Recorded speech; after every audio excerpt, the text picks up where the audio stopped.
over 40 years after the murder of America's Most Wanted host John Walsh's son.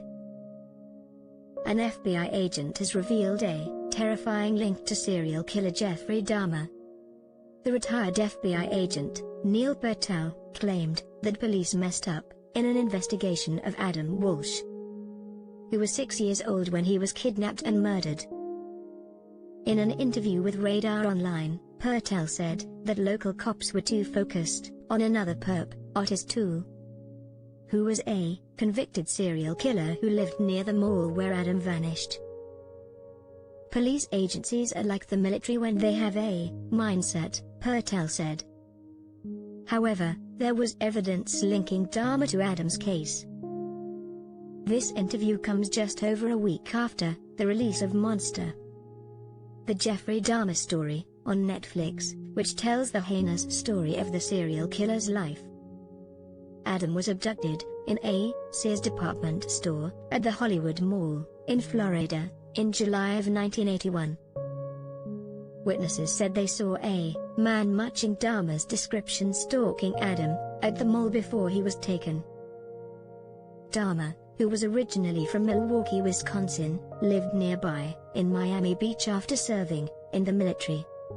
Although that wasn't the only mysterious link to Dahmer. The way Adam died was also in line with Dahmer's mode of operation. His head was severed from his body. A little over 2 weeks after Adam was abducted, his head was found floating in a nearby canal. In July of 1991, police finally found out about the serial killer's crimes. Patel was one of the first investigators on the scene when police discovered Dahmer's apartment filled with human heads and other human remains. When I arrived on the gruesome scene with a local detective, we both looked at each other and whispered, "Adam," he told the outlet. A secret FBI file obtained by the outlet backed up Patel's claims.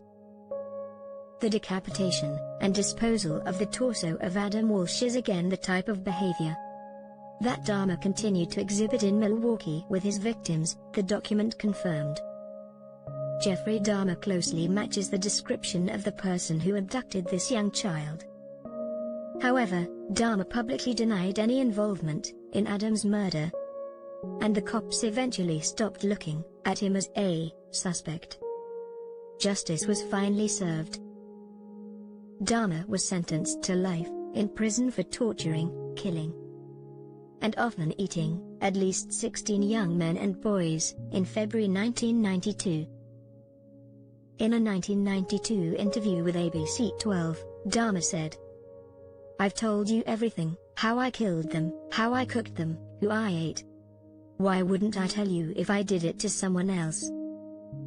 Patel decided to pay Dahmer a visit in jail to see if his suspicions were correct.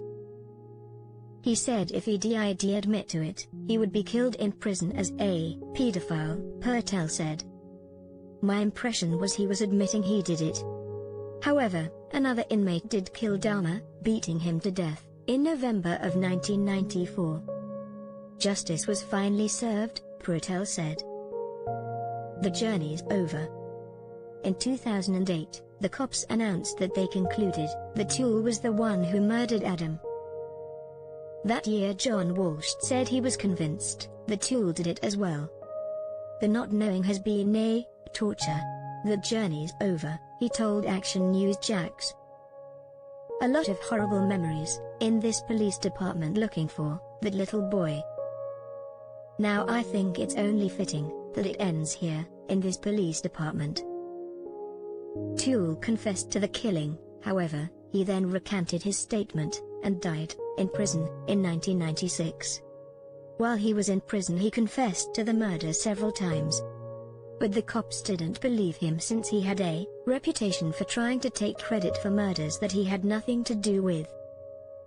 Police weren't able to get a conviction against Toole due to failures in the search for Adam, and lost evidence, The Independent reported.